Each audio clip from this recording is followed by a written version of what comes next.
My name is Dan Pugsley. I'm a freelance sound designer, and I've been doing this for about 10 years now. Um, I've worked in various areas, such as, let's go back, games, YouTube, adverts, films are the main ones. But I've also done AR, VR, interactive stuff, installations, podcasts, basically everything apart from like theatre or live sound. Um, On the game front, I've done, yeah, mostly indie things. The most recent ones are I Am Dead and Alba, which came out late last year. You should go and check them out. They're lovely and very wholesome, which I think is what we need right now. Not huge amounts on the AAA front apart from Need for Speed, but that was good fun. I got to do all of the UI and HUD sounds for Need for Speed Most Wanted and Rivals. YouTube has been a huge part of my career as well. Um, Been very lucky to work with a lot of top people. Um, the other part of my work comes through Cassini Sound, so that's like advertising focused. Um, Whether that's, yeah, mostly online adverts, sometimes stuff for cinema, all sorts of bits and bobs. And then feature films is another area. Feature films and web series and like sort of longer form projects. And yeah, just before we kind of really get started, the disclaimer here is to take any advice I'm giving you with a grain of salt. There's no magic formula for success. Everyone's path in audio is probably going to be quite different. So you need to find your own. Audio is quite oversubscribed and competitive. So you've got to really, really want it if you're going to kind of get anywhere. And yeah, follow any advice at your own discretion and own risk. So that all being said, this is the plan. We're going to talk through my career here for a little bit. So by doing that, I kind of want to give you an insight into how I've got to where I've got. Not because you can necessarily follow in the footsteps, because I think everyone's path is going to be a bit different, but more so you've got an idea of like if you know how I've got here, hopefully that might open some doors for you or open up your ideas a little bit more into where you could go with your career. We're then going to go through a couple of examples of some stuff I've worked on quite recently. I'm then going to talk a little bit about freelancing and what the freelancing life is like, kind of day to day as a freelance sound designer. Then we're going to have some tips, which might be a bit of an FAQ. So it's possible some stuff from the Q&A might get answered there. But if not, no worries. We're going to have a Q&A at the end as well for half an hour or so. Cool. So I'll start at the start. I graduated in 2010 amidst the global recession, which is probably not as bad as the global pandemic is right now, but it was still not the best of times to graduate. I initially wanted to be a composer, so I thought I was going to have a career sort of writing music for adverts and things like that. And funnily enough, I've started doing that a bit now, but completely by accident. I didn't really intend to do that, but that's just how things have turned out over summer last year. Um, I should acknowledge as well that I've come from a pretty privileged position of, well, I guess firstly white and male, a big bonuses, but also having family that's based in London, I think can't be overlooked. The fact that I was able to live at home rent free for a little while at least, on the edge of London meant that there were so many more, opportunities and positions open to me at the time. And if you're outside of London or a big hub like that, that can be difficult. Although having said that, I think now is maybe the best time anyone could possibly hope to be working remotely. So I think there's hope if you're not in London. After I graduated, I quite frankly panicked for a few months. I had no idea what to do with my life. Um, all I knew is I wanted to sort of do something to do with audio. And I think as much as anything else, I wanted to try and make sure that all of the money I'd poured into my degree hadn't been for nothing. Um, so I wanted to make sure that that kind of went somewhere. I emailed hundreds and hundreds of studios looking for intern positions, had basically no replies, maybe one interview, that might have been it. So I had absolutely no luck in that route. Although do try and do it if you can. You get so much experience if you can get an intern position in a proper studio. I've kind of gone my own way and learnt things myself, and I wish I'd had that sort of that real world background almost. But it's also good to know that you don't necessarily need it.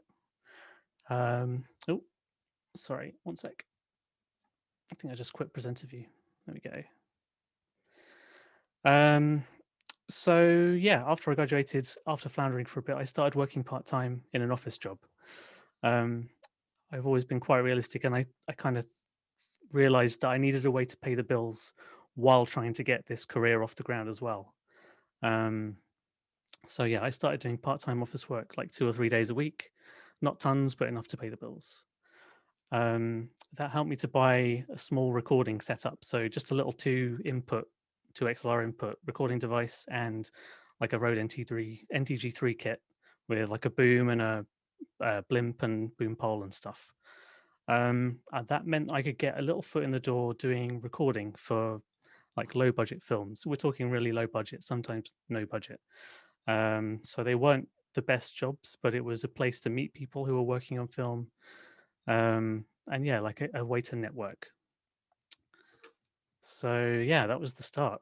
Not the best. Um, a few months after I finished university, I joined a band, which was a load of fun. Um, but the relevance here is that the singer's brother worked with a guy who knew a guy, so it was like a super tenuous connection. People say that it's who you know, and it absolutely is most of the time. Most of the big jobs I've had have come through because I've just met the right person at the right time. Um, and this was a case of that, I think. So through this super tenuous connection from a band I found on Gumtree or something, um, I I got the position to intern in a little sound studio doing bespoke music and sound for advertising. So they did stuff for people like Sky, Nokia, Ferrari, Ford, Angry Birds, which was big at the time, um, and doing all sorts of things for these people and these companies, like interactive experiences. I worked on an Angry Birds project where they had a like projection mapping on the side of a like a tower block, and you'd like fling the birds into the tower block, and it would crumble the tower block and stuff. So yeah, all the sounds for that, which was awesome. Um, and the main takeaway from all of that was that you didn't just have to do music. Like that sound design was a thing that you could do and you could get paid for it, and that I had a bit of a knack for it as well. I definitely think I'm more of a sound designer than a composer. Um, so yeah, I realized it was a viable career route, which hadn't really struck me in the past. Like I'd studied music with computer sound design, but I didn't realize that doing sound design as a job was a possibility. Um, so yeah, that was good to know. After 6 months of interning there, the company kind of collapsed. They had a few internal issues. Everyone was out on their own. Um, so yeah, I just sort of thought, bugger it. I'm going to make a show reel and see if I can get any freelance sound design work. Yeah, so that's what I did. Took 2 weeks out, made my first show reel. Um, I'll get into show reels a little bit later, I think. But basically, because I didn't have any actual work that I'd done that looked cool, I scavenged stuff from Vimeo and YouTube, redid the sound for those, and then edited those into a show reel, emphasizing, of course, that it's like redesigned rather than stuff that I've worked on myself, like originally. Um, but yeah, I think that was the way to go, and I'd suggest that as well, because you're not getting paid to do the visuals for something; you're getting paid to do the sound. So if the visuals look good, it makes your sound better, I think. We'll get onto that a bit later. But with my show reel in hand, I then reached out to anyone and everyone I could think of. I was emailing so many different places, just trying to get a foot in the door somewhere. And one of those foots in the doors turned out to be a guy called Tom Ridgewell, or Thomas Tom Scar Ridgewell, who is a reasonably prominent YouTuber. He's done stuff like ASDF Movie, if you've seen that, and a load of other weird and wacky stuff. Um, so this is back in 2012. YouTube is kicking off in a big way. Creators are suddenly being paid by ad agencies to promote their content. So money is really flowing in the YouTube world, and content creators like Tom are looking to outsource and streamline their workflow so they can make more content at a better quality. I think at the time he'd put out a video called "Holy Shit Cats," and I noticed that the sound was okay, but I was like, I can probably do better than that. What if I email him and basically say that in a nice way? So I did, and somehow that worked. I think he'd hired a guy called Kieran, who's his videographer, and has been for years. So he hired Kieran like the month before, and then I emailed Tom saying like, "Oh, by the way, your sound sucks. I can do better." I wouldn't suggest ever doing that, by the way. But yeah, I did that, and he was like, "Oh, okay, yeah, my sound does suck, and sure, we'll give you a go." And through that and through Tom, I met so many other people in the YouTube world who were in a similar position of needing like better quality sound for their videos. Um, so yeah, through word of mouth, I kind of became the sound designer, at least for a while, in the sort of UK YouTube comedy short film world, um, which hopefully will come back again at some point. It's all a bit quiet at the moment because of the old COVID thing. But I'm hoping once things free up, they'll all get out making lovely short films again soon. Um, but yeah, once Tom came along and I started doing all the YouTube stuff, I managed to stop working part time, and I could then focus 100% on audio. Um, I think the time between leaving university, I think it's probably about a year or something, or a year and a half after leaving university before I started getting enough freelance audio work to pay the bills. Um, a little bit after this, I started up a company called Cassini Sound with Dougie, who I'd met interning at the company I interned at as well. In the same way that I'd leaned towards sound design, Dougie had leaned toward music production. So we thought we'd combine our efforts and sort of start a little company providing both sides of the equation. So if anyone needed sound for anything, whether it's music or sound design, we had it covered. We started out based in our bedrooms, which is where I am back again now, but we'll get to that in a bit. Based in our bedrooms, doing our thing, trying to figure out how to make any money and get jobs through and all the rest of it, which didn't always go as planned. So our very first job, we were very excited about it. It was like this. It was something like a mobile phone screen protector or something, and how good it was and how dirt would bounce off it or something. So it sounded cool, but the client didn't pay, and they went into administration very shortly afterwards, which is a real kick in the teeth if it's your like first ever job. Thankfully, they are only one of two people to ever properly sort of stand us up money wise. And I think you learn a lot of lessons through things like that in terms of contracts and having things nailed down a little bit more. But you can also get incredibly unlucky. Like companies don't go into administration every day. That's certainly a rarity. Yeah, so the advertising stuff was a little low on the ground. The bills are mostly being paid through YouTube content and working on YouTube projects, a lot of which had insane turnarounds. Um, I'd often get videos from people like Tom. Tom's a lot better now, but back in the day, often get messages from him saying, "Oh, by the way, we need something to go out tomorrow," and I still get that from some content creators, which is fine. It's a good challenge. Um, but I kind of made it my mission at the time to deliver stuff on time all the time if I could, if it was physically possible. Um, which is not necessarily the best approach, but I think it's meant that I have loads of work now, so I guess it's worked out. Yeah, Cassini Sound. So we went from our bedrooms into Somerset House. We started renting out this. Can you see my mouse? I don't know if you can see my mouse moving. Cool. So down here, bottom right, we started off in this little one studio. So we kind of shared this, bit of a timeshare situation. After a year or so, we brought a guy called Ben on board as well, and we expanded. So we had two studios, one as sort of music production, and this little one as the sound design mix room. Things were going fairly well, but there wasn't a great balance of stuff for us to work on. I was getting loads of YouTube stuff. These guys were getting loads of library music projects and music production gigs. But we weren't really getting a huge ton of what we'd hoped to get, which is projects where we can all work together and really combine our forces. So but it was still a great place to be based. Somerset House is right next to Soho, if you don't know where it is. So we had a load of like freelance recording gigs and all sorts of bits and bobs going on in here. It was quite ropey. We didn't have like dedicated booths for VO recording or things like that, but it got the job done.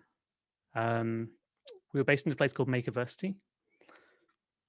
Oops, let me just full screen this again. Sorry, in Makerversity, and there was tons and tons of people making all sorts of things down there, 3D printing things. They were making doing fashion design, making games, making board games.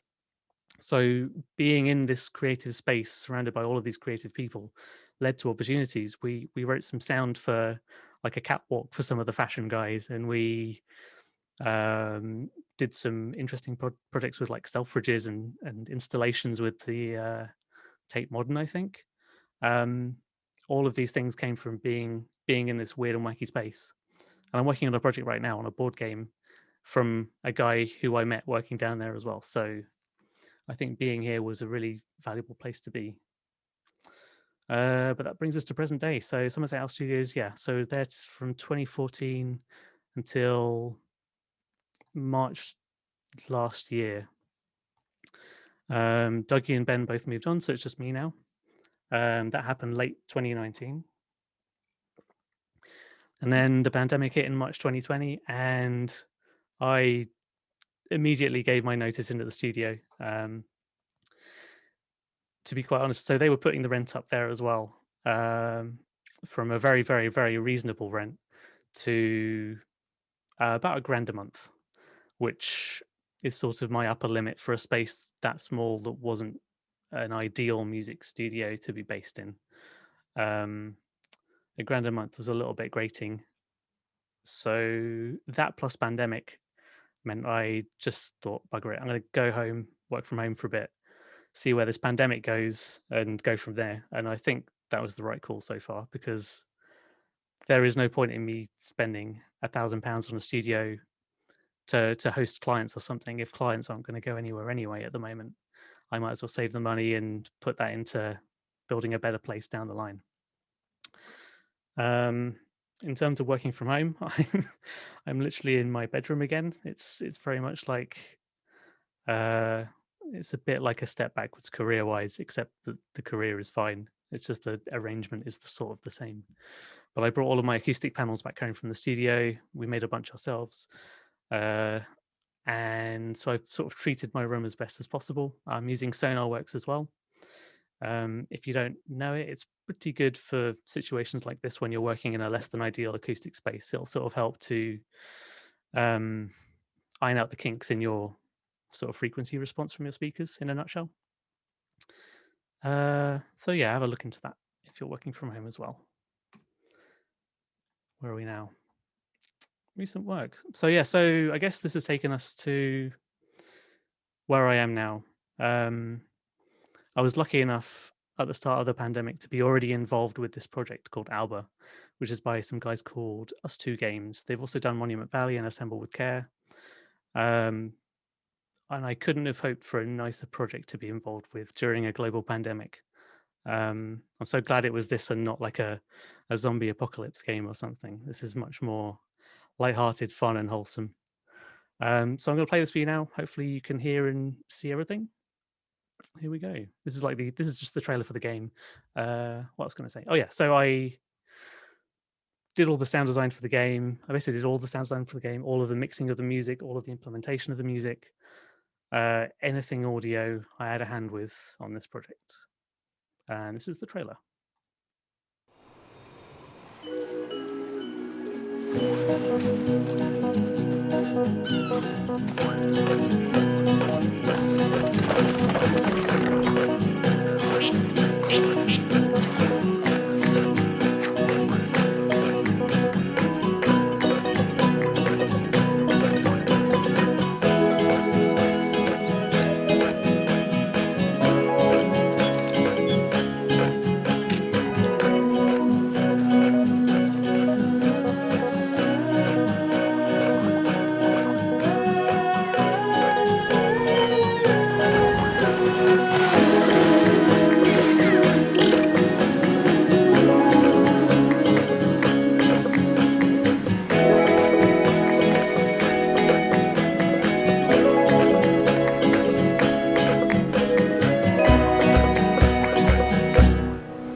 hear that okay. So yeah, as you can see, it's on PC and Apple Arcade. So get going, go download it. Oh, let's not watch it again. So Alba was built in Unity. Unity, if you don't know what it is a game engine, a thing for making games, like a DAW for games, sort of. So the game was built in Unity, and we did all the audio using WYs as the middleware. You should all know what middleware is as well, probably. But middleware is basically the thing that sits in between me as a sound designer and Unity, which is a game engine with loads of coding and things I don't necessarily know about. Wise is a way for me to understand what the game is going to do with my sounds, and make sure they sound like they should sound. So setting up things like attenuation curves, so if something is far away, it sounds far away, and the reverb is set so it sounds far away as well. That's what that is in a nutshell. But yeah, so with Alba, we had some unique challenges. Predominantly the one of creating a lovely natural world feel, but amidst a pandemic. I had so many grand plans back in January, February last year of going on a lovely trip to Spain, buying a nice parabolic mic and some nice new recording gear and going to record some like wildlife and ambiences. And then, as we all know, a bit of a pandemic happened. So that got shelved, and I had to do the best with sort of stock recordings and library sounds and stuff like that, which I think worked out in the end. But it meant a lot of scrubbing out of ambiences with RX and a lot of cleaning up of birds. Um, if you don't know what RX is, Isotope Rx is a way to clean up audio in various different ways. Depop, declick, all of the usuals, but also de-reverb, which is it's okay, and denoising as well. So with the ambiences, I had to scrub out any birds because what we wanted to have was a layer of ambiences with no other wildlife sounds at all, just leaves and wind and trees basically, and insects. And that meant that we could then have all of these animals, these lovely little animals and birds and squirrels. They would build the ambience up. So basically trying to keep it as realistic as possible in that sense. Alba's a game, if I hadn't mentioned, I guess you got it from the video. Alba's kind of a game about running around a little Spanish island, scanning animals, and saving nature. Yeah, so birds were a huge part of the game, and getting clean birds was the tricky bit because you don't want to hear a bird with some like traffic noise in the background coming from the right. You want to hear the bird with no traffic noise. You're on a little Spanish island. So with RX, we can do things like sample bits of noise with no bird. So you basically analyze a bit of the audio with no bird in it. You get it to learn what that sounds like, and then you subtract it. So as you can see, hopefully in the sort of before or after images, the ones where it's much darker blue, that means that all of that background noise has basically been scrubbed out, leaving just this like clean bird that we want to get. So it's a little bit tedious, but yeah, a lot of time spent scrubbing out ambiences, cleaning birds, and then also creating systems for the sea, ambiences, Foley, sidechaining crickets, things like that. So if you're in Spain, there's crickets everywhere, pretty much, probably apart from near the ocean or like up by the hill or in the town. So I used the audio levels of things like the town, the sea, and wind ambiences from the hills to sort of side chain to the crickets. So if you're in one of those locations, the crickets are essentially muted out, just as a way to make sure we had ambiences everywhere. There's crickets everywhere, except for when you're in those places. And it kind of created a nice sort of dynamic mix, I suppose. With the sea, let's have a look. So here's a bit of seaside. This is a little screenshot from Unity in the editor. If this is the sea, then we have a spline here, a little close spline for little splashy beach waves, and then a spline out here as well, which is more for the sort of the bigger rolling ocean sounds. And I really wanted to get I really wanted to distinguish between these two types of sound, so that when you're far away from the sea, you still hear this like roar in whichever direction the sea is in. So you still have a sense that the sea is there. And then when you're up close to it, if you're standing right in these little waves, it's all really nice and little splashy sounds. And you don't really need to hear the roar anymore because it's not relevant. You're already in the sea. Um, so having things like these two layers of sea, I felt were really important to kind of to make it feel real, I guess, and to get that vibe that you're really on a little Spanish island and you can forget about, I don't know, infection rates and stuff for a bit. Yeah, what else did I do? So I mixed and implemented all the music on the project as well. We were working with a Spanish sort of folk indie artist called Lorena, and she'd never really played games before, had never composed for a game before. One of the designers from the game just really loved her stuff and had his heart set on getting her involved. So it was really fun to work with her, but it did mean a lot of editing up of her music. And thankfully, she's working in Reaper, DAW. So she sent me all of her Reaper projects. I could then stem out all of her music and then potentially like retime it or repitch it to try and get it to work in nice loops sometimes, things like that, so that we could implement it into the game in a sort of non-linear fashion wherever possible. Although that wasn't always possible. Sometimes we just had to take a track and chuck it in. Audio QA was a big part of it as well. So checking that everything works as expected, which is easier said than done in a game like this where there's 20, 30 people working on it. They're all making changes every day. So the chance that someone's going to change something that means your sounds change is pretty high sometimes. Yeah, there's all sorts of stuff I didn't think about going into the project, but stand-ups and office culture was a bit of a new one for me. I've worked on a bunch of games before, but they've all been more informal, I would say.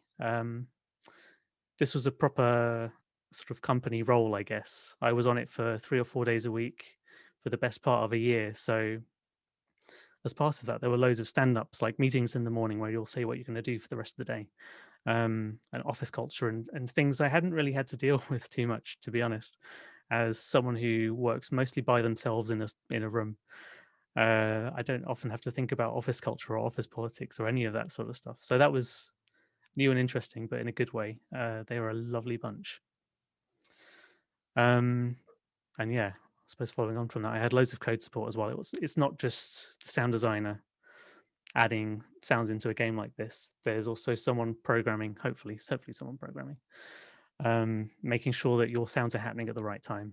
Like WYs can only get you so far, and I don't know a whole lot about code, so that's where you need to lean on some developers sometimes. But that's okay. That's what they're there for. Yeah, I guess that's it for Alba. If you've got any questions about it, though, drop them in the Q&A section, and I'll get back to it later. I've included a little clip here of a sort of dissection of something I worked on a few years ago. This is a YouTube video. I think it's promoting the Mad Max video game that came out a while back. A lot of the YouTube content that I get doesn't have the best location recording to work with. It's often, the emphasis is often on the visuals and not on the audio. So they're like running and gunning and filming stuff, but there's no sound recordist on set. They're using, like, I get given whatever's on the camera, whatever the camera mic is, and most of the time that's unusable. So yeah, I have to basically go back and replace all of the audio completely from scratch. So that's what this is. This is a breakdown of those sections, I guess.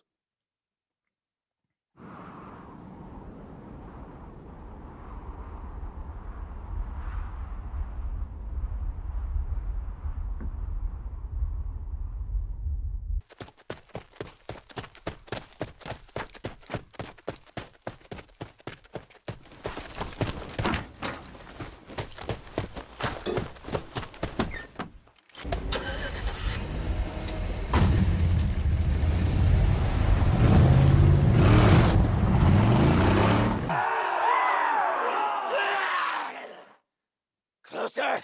Get closer!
You get the idea. But yeah, everything in that was added in from scratch. Zero location recording used. I mean, you can see they're all driving around on like crappy little dirt buggies and stuff. So the location sound was just a complete mess. I had to redo the guy's voice as well when he says "come on" at the beginning. That's me because I couldn't get anyone in America to record it. So it's just me doing my gruffest American accent possible. I don't know. You decide if it was if I did a good job or not, I guess. But yeah, I suppose that's YouTube in a nutshell. Is a lot of fixing it in post.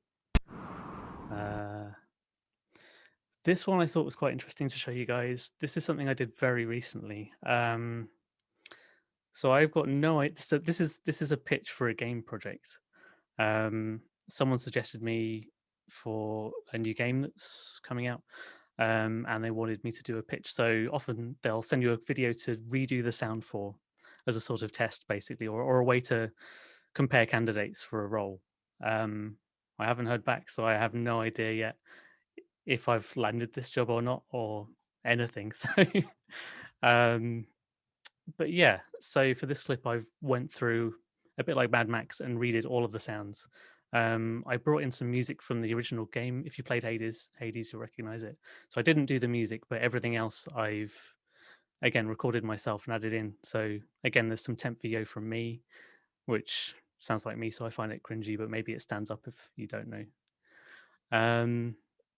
Yeah, let's watch that.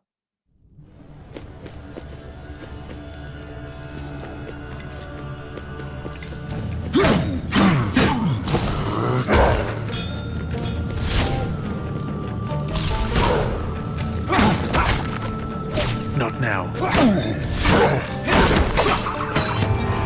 More coming.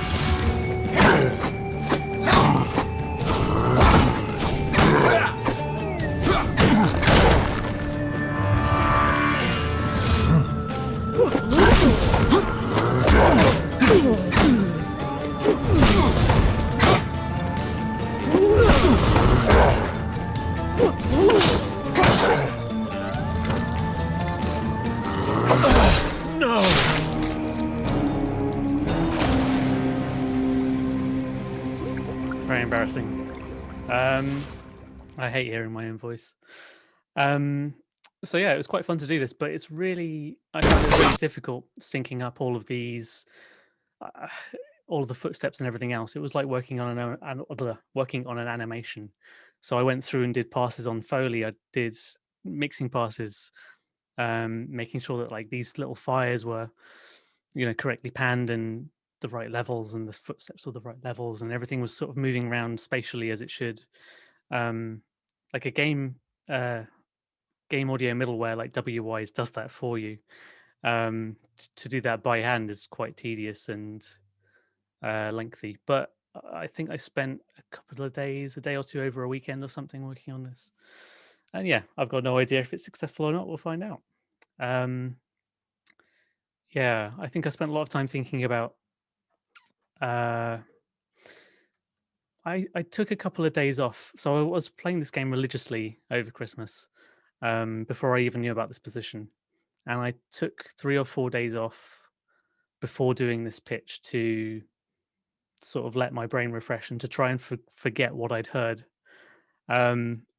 but listening back to the two side by side, I've actually basically copied it, and that wasn't intentional. That was, I don't know. I was just kind of doing what I thought would sound right, and it turns out what sounds right is what the game already has.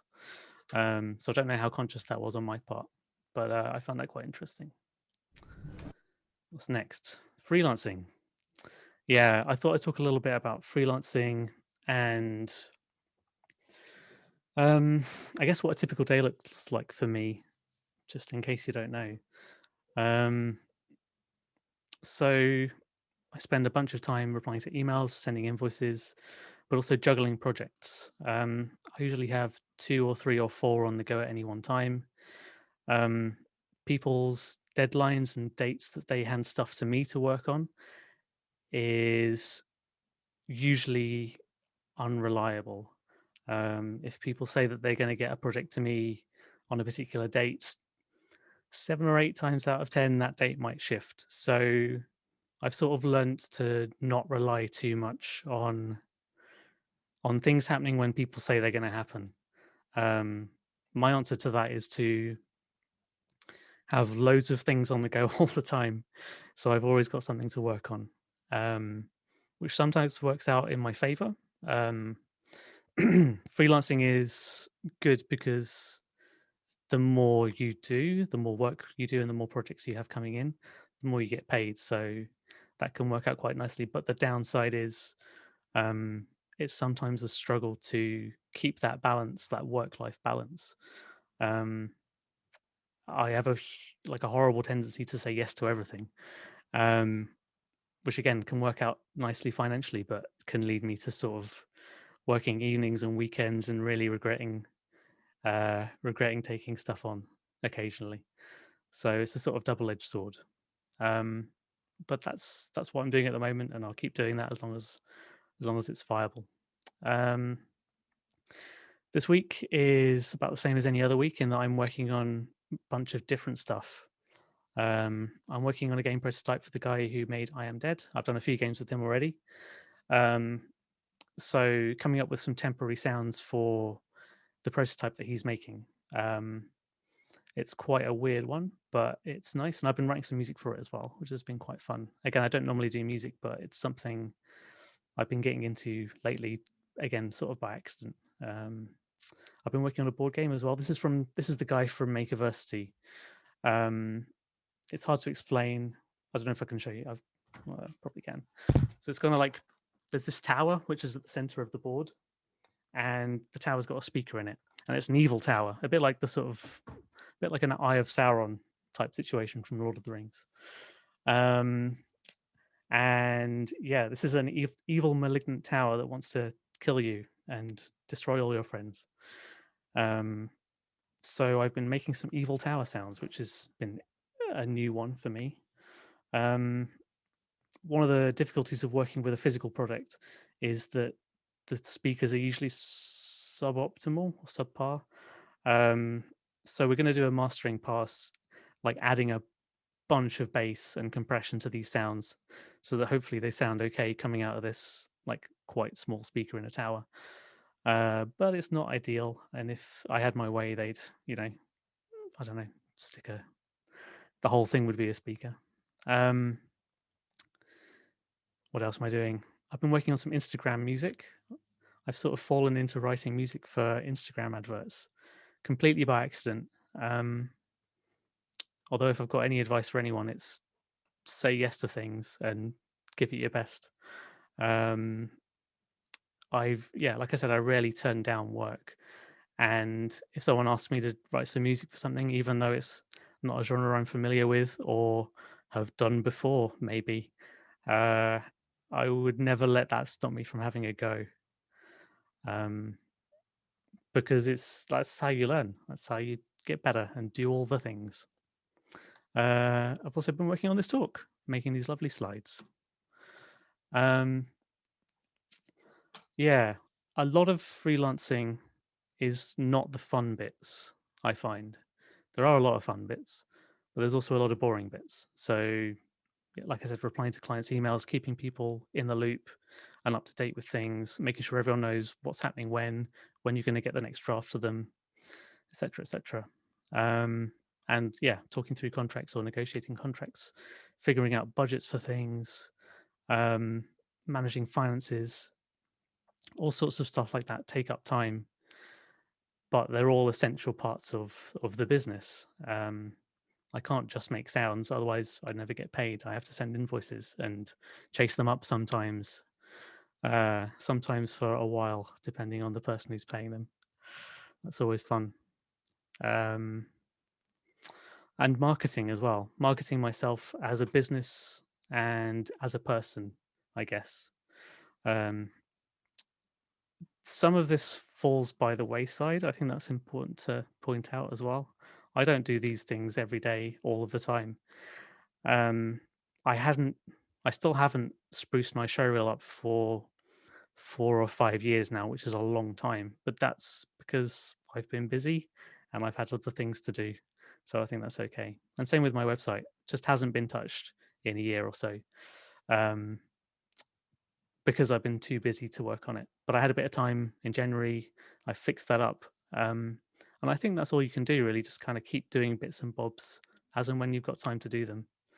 I think it's better to kind of get out there and start making stuff than worry too much about having the perfect website or reel or something. Um, cool. I'm going to talk a little bit about approaching a new job or project. Um, again, take all of this with a pinch of salt. This is just my experience and what I found. Um, every single project and client is different, whether it's different game companies and their workflows. Like I mentioned, us two are very, or to me, they seem very corporate. I think they're probably not very corporate. It's just I've not had much corporate experience. Um, so from corporate kind of workflows to really informal workflows of people just saying, "Oh yeah, we need like 20 sounds for these 10 things by next week." All sorts of different ways of working. Every director is different that I've worked with as well. They all have their own way of doing things, their own way of talking about sound as well. Um, I think I get into that in a second. Quoting is never easy. I still feel like I'm pulling a number out of my ass most of the time, to be honest. Although I'm not, hopefully. But that's sometimes how it feels. Um, to quote accurately, you basically need to get an idea of your day rate as a freelancer, and then you can kind of figure it out from there. And figuring out a day rate and how long you think it will take you. Um, yeah, this example of 30-second fight scene versus 30-minute monologue is something I throw out there quite a lot when talking to new clients, especially. Some people don't realize that the two are quite different. Like, I think I could probably do a 30-minute monologue, someone just talking to camera in like an hour or two, probably. You just get the EQ right, give it a pass, use a bit of RX, tidy up the dialogue, add in the credit music. Sure, job done. Whereas the 30-second fight scene might have all sorts of action going on, people fighting, people getting killed, someone blasting lasers, who knows? That could take a day, 2 days. So the disparity between the length of the thing that you're working on and the time it takes to do it sometimes can surprise people, oddly. I know to us it must seem quite obvious, but I think that's worth pointing out to people because they don't always realize that. Um, yeah, so finding a day rate. I would not want to give any financial advice on this, but some combination of your experience, the client's budget, how long you think it will take, and any expenses. If you can figure those out, you're sort of on your way to a day rate, I guess. Um, there are some good articles out there on how to approach day rates. Um, so I should have found those in advance. But yeah, you can Google them, I'm sure. Let's have a quick look. So when I meet a director, or if a director brings a project to me that I haven't worked with before, I think the main thing is to get a kind of common language between the two of you. You need to be able to interpret what they want so that you can realize like their vision of this thing, whatever it happens to be. Um, some people are very happy talking about sound, but others are very unsure of their understanding of audio or how to talk about it. Um, but we've all heard things, and we've all heard music. We've all heard things. Of course we have. But a director's knowledge of sound is as good as anyone else's, I think, in their ability to sort of discuss what they want to be feeling or hearing. And it's our job as sound designers to interpret that and make it happen in a nutshell. So yeah, trying to distill the main things that they're trying to convey through the visuals and trying to support those with the sounds. Um, some things I look for when I'm given a rough cut. This affects my quote a lot of the time. I tend not to quote on things like short films without having seen a rough cut, because just being told, "Oh, it's a short film and it's 10 minutes long," that could be anything. That could be one person talking to camera. Great, easy, job done. Or it could be a 10-minute fight scene. It's not likely to be a 10-minute fight scene. That'd be a bit much, but it's possible, and that would be an absolute shit ton of work. So they are very different kettles of fish. But yeah, I look out for the state of the dialogue. Um, how long I think that'll take to tidy up and edit and mix. How much action there is. A lot of the times I'll go through and I don't necessarily make a cue sheet, but in my timeline, I'll block out empty regions and maybe color code them for different things. If there is an action sequence, I'll chuck that in red. Have bits of people walking and talking in blue, and uh, montage sections in green or something. So I know I don't really have to worry about those as a time sink. Um, red flags, red flags are usually low budget plus high ambition. That is a real dangerous combination. Um, a lot of the times it seems to be the case that the lower budget the project, the more work it takes or the more they expect from you. And I don't know why that's how it is, but that's how I found it. Usually it's the clients with the biggest budgets who only want something simple, or they want like one revision, but it's the low budget clients who want 20 revisions and things doing a million times for no reason. I think it's I think it's because they're not paying you as much. Or this is my guess is that because they're not paying you as much, they value your time less as well. Whereas a big company who's willing to pay you top dollar, they know that your time is worth something, and they'll pay if they use more of it uh, than you'd originally allowed, I guess. And yeah, last but not least, I try and eliminate a blank page. This is a personal one for me, but I hate the thing of having a blank DAW timeline in front of me, nothing on it. Um, I kind of just dive into the project wherever inspiration strikes, and just chuck something in, chuck a sound in, or chuck something in to kick things off. Because otherwise, I find it a bit tricky to start, and I'll procrastinate. But maybe that's just me. Lose your ego, but know when to chime in. I think, especially as a freelance sound designer, you've always got to be aware that you're doing a job for somebody or for something. It's quite, I mean, unless you're literally making your own film, your job is basically to make the director happy with what you've done. So you can suggest things, but I would never personally force the issue. If I thought they were doing something wrong, I'd flag it up, but I would ultimately respect their decision. And yeah, it's their money, it's their choice. If they want to do something we would disagree with, then that's on them. Tips. These are going to be some random collections of thoughts and tips. How helpful they are, I don't know, but we'll find out. How do you get new work? I still don't 100% know, to be honest. Some combination of all of these things: luck, being in the right place at the right time. Um, the the game I'm working on now, the prototype, I that's being made by the guy who did I Am Dead. Before that, I worked on another couple of games for him.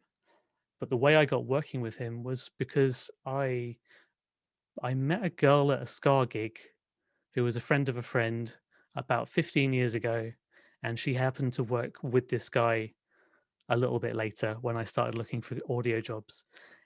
And it most of my connections and like professional relationships go back in some way like that to some real weird coincidence or chance happening where things have just sort of panned out or someone's known the right person. So yeah, there's a lot of luck and being in the right place at the right time. Same with word of mouth and referrals. Um, in the YouTube community, that's what gave me a career for a while. Um, everyone knew everyone. Everyone was trying to up their production values, and sound was one of the ways we were making that happen. Um, networking is very important, obviously. I'm a bit stumped as to how to network at the moment. I'll be honest. Hopefully, we'll get back to normal soon. But yeah, if you've got any hot tips on how to network currently, that would be. I'm all ears. Back in the day, or when things open up again, sound social events and pubs are really good. There's one called, I don't know, Game Audio Social or something. And I've been a regular at that for, again, yeah, like 8 years or something crazy. And going to those and buying people drinks doesn't always pan out, but sometimes it does, and it's that one time that makes all the difference. Um, I met a guy in at a game audio pub drink thing who I think I just walked up to a bunch of random people because I was there by myself. I didn't know anyone else. Walked up to a bunch of random people, started talking to someone, bought them a drink, um, forgot about it for a year, although we emailed and kept in touch. And then, yeah, he's put me forward for jobs since then. He put me forward for this Alba project. So without going to that pub, buying that guy a drink, I wouldn't, potentially wouldn't have had any work last summer. Um, it's incredibly coincidental sometimes. But yeah, I'd say go to game audio drinks events or audio drinks events, anything vaguely related to the industry. They're all good places to meet other sound people doing the same sorts of things. Um, probably keep an eye out for industry events, events in industries that you're not directly tied with. So I don't know, short film competitions or motion graphics conferences or something. They're going to be full of motion graphics designers. Who are they going to hire for their sound? Could be you. I haven't tried that. It hasn't panned out for me yet. So, but I can see that it would work. It should work. You're just trying to meet as many people as possible, I guess, and trying to get your name out there. I'm sure you're all involved in Twitter and YouTube, etc. But yeah, make sure you're putting content out, and you can email relevant audio people. I've had a little bit of success with that in the past, but it's a bit hit and miss. I get quite a few emails through myself, and I do try to get back to everyone who gets in touch with me because I know what it's like to be starting out and not sure like where to go and what to do. Um, there are no hard and fast rules in how to get into this industry. So like any advice I think is better than nothing. Last but not least, be helpful. If you can be useful to someone, maybe get in touch and say, "Oh, I'm doing this thing. Would this be useful?" Or I don't know. There's so many ways to make friends, I guess, out there, and it's kind of all about making friends and getting to know people. Some people ask me what gear I use or DAW or plugins. Personally, I use Nuendo, but I think it just depends what you're trying to do. I don't think it matters. You could go out there with a Zoom H2 and do something for a cinema trailer. There's no reason why you couldn't. As long as you've got a decent computer, passable microphone, good monitors or headphones. I mean, yeah, within reason, you're not going to mix a 5:1 film in your bedroom, but anything stereo, I think, is fair game.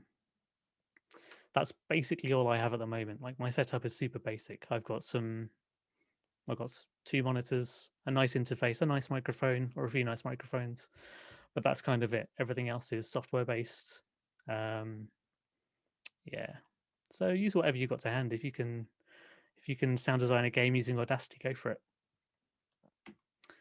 Portfolios and show reels. Yes, you should have one or make one. I need to update mine. But when you're making a portfolio or show reel, know your audience. Know who you're trying to entice in with this show reel or portfolio. If you go to my company's website, cassinisound.com, you can check out my website and show reel. Um, I made some conscious decisions when I was putting that show reel together that it was to try to get the attention of people doing things like motion graphics and advertising companies and things like that. Um, so I haven't designed it for sound people, I've designed it for visual people. And that really informed how I put it all together. Right, I was thinking about how the visuals all flowed into each other, as well as how the sound flowed into each next sound clip as well.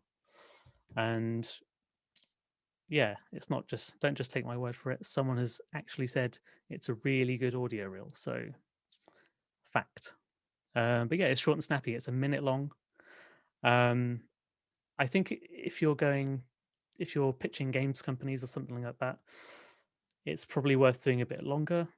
Um, but I would genuinely say try and keep it short, sub 3 minutes at the most, probably, depending on what you're trying to do. But I went for a minute because no one's got, everyone's got such a short attention span anyway. Why keep them hanging around? Oh yeah, last but not least, it's got a good range of work in it, all sorts of stuff. Yeah, that's important as well. Um, I think no matter what you're trying to do or whichever area you're trying to get into, just get in and start doing it in any capacity possible. If you really want to get into sound design, just start making a sound every day or something, just to get your mind in that sort of mode of creating regularly. Um, I had a guy. There's a guy who's a. I don't want to say too much. There's a guy who got in touch with me looking for a way to like sell a song he'd written to Sony, and this was a friend of a friend. So I was kind of having a chat with them as a bit of a favor.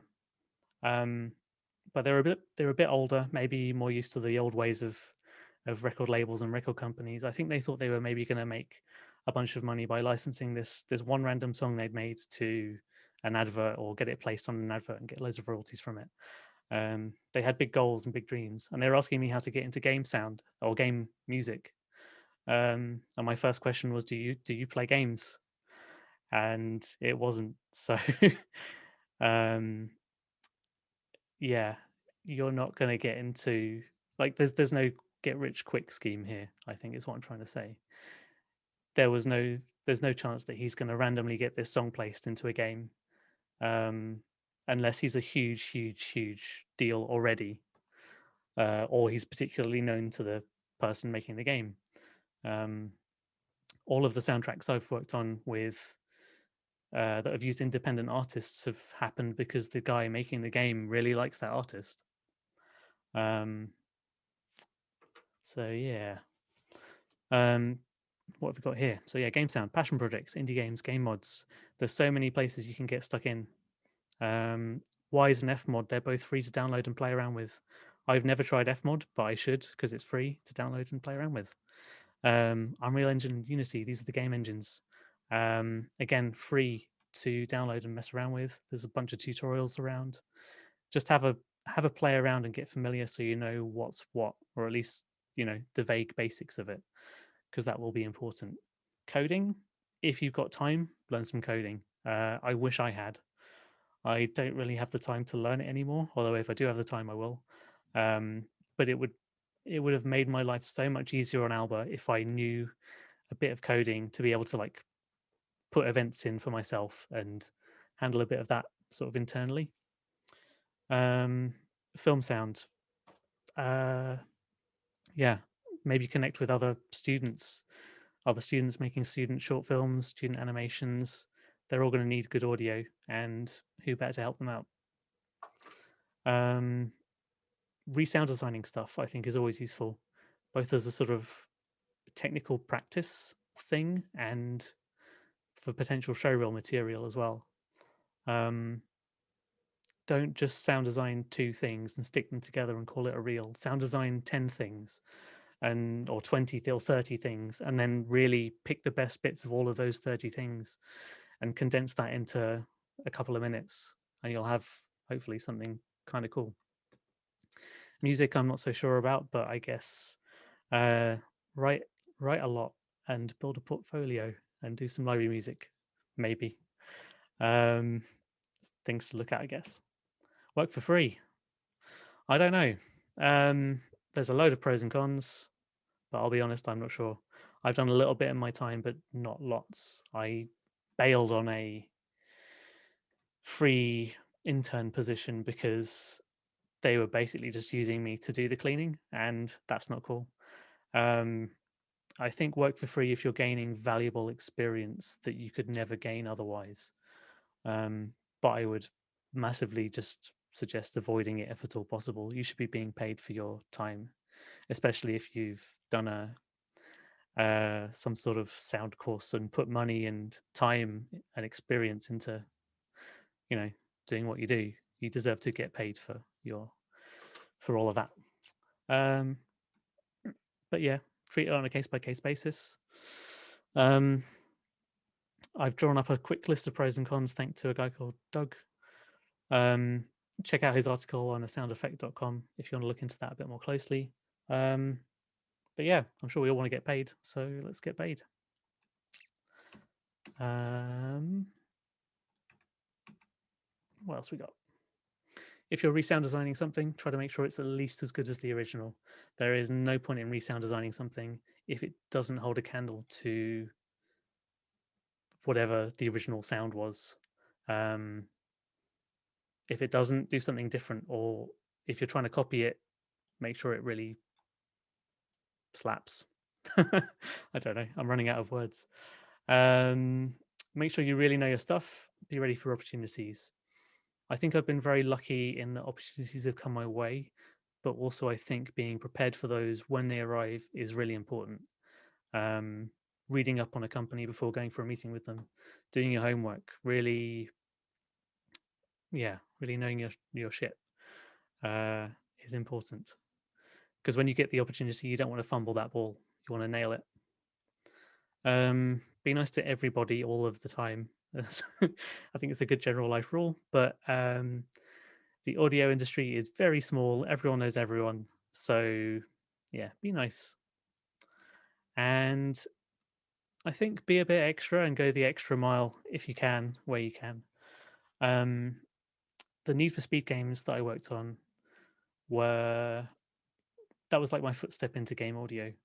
And I think one of the reasons why they gave me a chance was because they asked for a pitch. They sent me like 30 seconds, told me to resound design it. And I did two versions. I did one very synthetic version with lots of synths and bleeps and bloops. And I did one very, a more natural version. I basically ran around my house hitting things for a weekend and then edited all of that up into a sort of more organic, sort of natural sounding um, pitch. And giving them two pitches, I guess they were like, oh, cool, this guy's got some versatility to him. He can do different things. He's not just synths. He's not just the other one. He can do a bit of both. I think stuff like that really helps.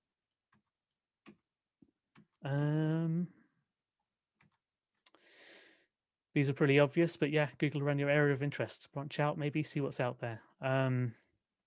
Yeah, like I said, when I started in my career or started trying to find freelance work, I was doing film recording, I was location recording for films and things like that, doing anything that came along, corporate voice recording for hair tutorials or something, all sorts of bits and bobs.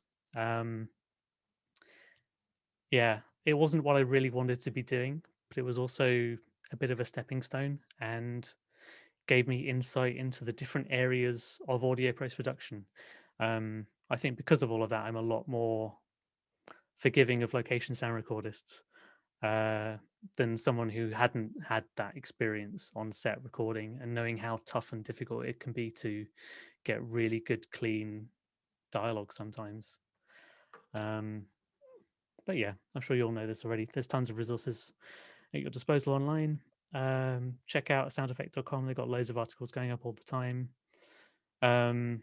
These are just the first YouTube channels that came to mind.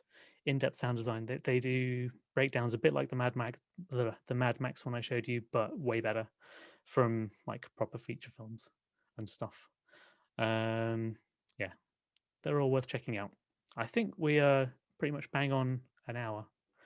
So it might be time to go to Q&A. How does this work, Ruth? Yeah, I'm just going to run through some of the questions in the chat. I've got one from Thomas here. So what are some of the most interesting sounds that you've made? Interesting sounds. The one that always comes back to my memory is Tom, something I did for ASDF movie one time. Tom often comes along with like some bizarre requests. And I once had to do, he once said, all right, do the sound of one man vomiting kittens into another man's face. So that was interesting. Interesting sounds. We also did some channel branding idents for like a TV channel in China. And they featured all these like cute little cubey animals, CGI cube animals, and they all had these little voices. And those little voices were me sitting in my cupboard at home with a microphone, like a Zoom H2, real basic stuff, making weird noises into this microphone. So yeah, those were quite fun. Wait, the questions are flying through, so bear with me. Blimey. Yeah, that's amazing. Well, so we've got here from Julian. Thinking back to your first paid job, what was the biggest problem you encountered in terms of your workflow, and how have you adapted and changed to overcome this? Good question. Damn. First paid job. I don't remember, if I'm honest. That's a long time ago now. But I don't know. I think like workflow is something you just keep working on and keep refining and honing. Something I didn't have was like a sort of mixing template, which I have now. So if I start a new project, I'll just open up this template. It's got all of my tracks sort of pre-assigned to buses. It's got a few effects on there as well that I know that I'm always going to end up slapping on. So yeah, I'd say automate stuff as much as possible like that where you can. It saves you time and speeds you up. Nice, very clever. So we've got another one here, and from Jack, and it says, how much would how much would it cost to purchase all needed equipment for concerts live stream in average? What was that to live stream in Advert? In average. Oh, average. For concerts live stream, I don't know. I don't know a huge amount about live streaming. I've got to be honest. It depends on the concert, I guess. If it's just a singer songwriter, you could probably get away with a mic or two. I'm honestly not too sure. It's not really my area of expertise. I would guesstimate 500 quid if you wanted to do it on the cheap. Probably about £1.5 to do it pretty well. It really depends on, I guess, the budget. Cool. We've got another one here from Simon, which says, which projects did you find more challenging? I found the Need for Speed stuff quite challenging, actually. So for that, I had to make all of the UI and HUD sounds for a couple of Need for Speed games. But the challenging part was there wasn't much in the way of direction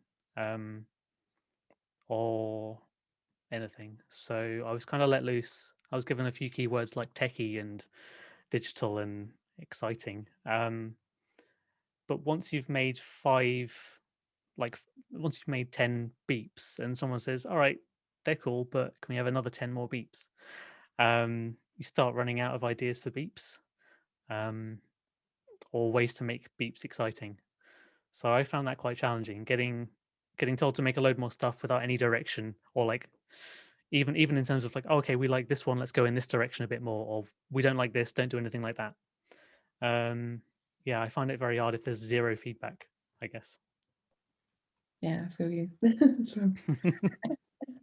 So how long would it take to finish, how long did it finish to take the Alba project? So Alba came on, I think like October 2019, and it mostly wrapped up around October 2020. So yeah, about a year, but I was part-time for almost all of that. So 3 days a week. Nice. But yeah. And then I've got one here from Maria. It says, did you use any platforms for your freelance projects when you started, i.e. Upwork? Um, I don't know if Upwork was around back then. I mean, it's only 10 years ago, but like a lot of these things are quite new. Fiverr didn't exist. Um, I recently made a Fiverr account for someone doing an advert for Fiverr. Um, but I haven't had anything through from it yet. But that might be because I've set my rate incredibly high, partly because I can't really be asked uh, learning a new platform. But if anyone does come through, at least it'll be well paid, is my thinking behind that. I checked out mandy.com. Mhm. I don't know. Again, I don't know if that's still a thing or not. I assume it is, but I have a feeling it might be like pay to use now or something, which is a bit shit. Mhm. But yeah. Nice. Cool. Thanks. And there's one here from Erin that says, "What's your favorite project that you've done?" I'm going to go with Alba again because Mm. it's one of the most recent, and it's just really kept me going through this pandemic financially and emotionally, I guess, and in every other way. Um, there were hard times as well. It was incredibly stressful towards the end of it, trying to get everything finished and wrapped up. And I was freaking out that it was terrible and all of my work was trash. Uh, but then, as soon as it got released, there was such an uh, overwhelming support for the game and like what it stood for, and people kept mentioning the sound as well. I was like, oh, thank fuck, I Okay, didn't completely balls it up. Sorry for swearing, by the way. that's all good. Imagine. So we've got another one come through, and it says, do you know any places to find raw material, video material to legally use to create a show reel?" Um, I mean, I would suggest just scouring Vimeo, whether you can legally use it or not. I think don't quote me on this because I've got absolutely no. I'm not a lawyer. I've got no knowledge of this really, but I think if you're just gathering video materials, you resound design it and you show it to people as a show reel, or show it to people privately, I guess. I think that's fine. Who's gonna know? Again, don't quote me on that. Um, I think it's I'm fine. clever about it. Yeah, exactly. And then Julie Ann has asked, "What programming languages would you recommend learning?" I have no idea. I'm not a programmer. C plus or plus plus. I don't know what the difference is. One of those. They're both popular. C sharp, maybe. I've got no idea. Sorry. So that's enough. um, I think any. I imagine it's like DAWs, where once you've learned one DAW, all the rest kind of makes sense. If you learn one programming language, I think everything else will sort of slot into place. If you have to learn a new one, learn any. Yeah. Did your price go up as time went by? Yeah. The pricing criteria. Um, again, it's a bit. I don't know if I should be saying this or not, but it is a bit. Uh, yeah, I see what yeah, it did. So my price went up as time went by. Um, pricing criteria is it's all based on the day rate thing again. So I work out how long I think a project's going to take me. Um, if it's a 1 day advert, then I'm going to try and charge my day rate. If it's something like Alba spread over the course of a year, um, that's bringing in that's filling up so many of my days that I can reduce my day rate substantially because it's such a long term piece of work. Mm-hmm. Yeah, that's how I tend to think about it. Nice. We've got a question from Taylor that says, "How do you find the compromise between being happy with your name being on a piece of work and knowing when the money you're being paid or the expensive revisions isn't ideal?" I need my glasses. Yeah, I'm just reading this now through. This is a really good question. I don't know. I guess I keep going until I either can't be asked or it's good. Mm, Um, but most of the time, yeah, I have had to deal with some people with like asking for extensive revisions. mm, Like you do 20 versions of the same thing, and then mhm, they end up using the first one like 9 times out of 10. Um, it's not ideal for sure. But yeah, I'm getting better and better at bringing that up. If I do feel like a client is taking the piss, I'll be like, look, we've done this many revisions. I'm going to need to start charging more if we're going to do more. mhm, Um, and usually everyone's very understanding about that. Sometimes you'll build that into the quote that you provide. So you say, okay, this is the quote for for all of this stuff, and I can do one revision of everything on the list here. Mhm. Um, I'd say that's a good way to handle it, is to set that in stone from the start. Because once you go down the route of infinite revisions, people just kind of keep asking you to do them because they can. They don't consider your time. Yeah. And then they get narky when you bring it up when it's further down. Yeah, I do try and I do try and kind of go a bit above and beyond, I would say, though, as well. So I Mhm. always try and make sure I'm happy with what I'm putting out. Yeah. Thanks. And do you ever feel like your knowledge was lacking when you first started? Scared you won't be able to pull the work through? I feel like it's lacking at the moment. I don't know. I think I've always had a bit of imposter syndrome. I've never really felt like I knew what I was doing. Um, but I've tried to make that work in my favor, I think. I think that paranoia has kind of kept me learning new things and Mhm. working out new workflows. Yeah, I've been scared about not pulling through a project or scared that it wouldn't work out, but touch wood, so far they all have. Um, did I get inspiration from other sound design projects? Yeah. Um, I can't think of any good examples. I suppose, yeah, if we look at Alba again, I played a bunch of open world games, tried to pick up what they were doing well, what they weren't doing well, or where I thought I could improve it. Um, like looking at stuff like Breath of the Wild and things is kind of where we started. I know it's not a very similar game, but yeah. Nice. Mm. I've got Oh, I can another. see another coding one here. Did you learn coding before or after getting the chance to work on games? I still haven't learned coding. I did a Unity tutorial last Christmas for a couple of days, and that's kind of it. Um, yeah, sorry, I can't be more help there. I've got a private message here from Callum. It says, even though you consider yourself a sound designer, would you say you're a sound designer that with a big process of Foley too, or would you want to be by the artist sound designer?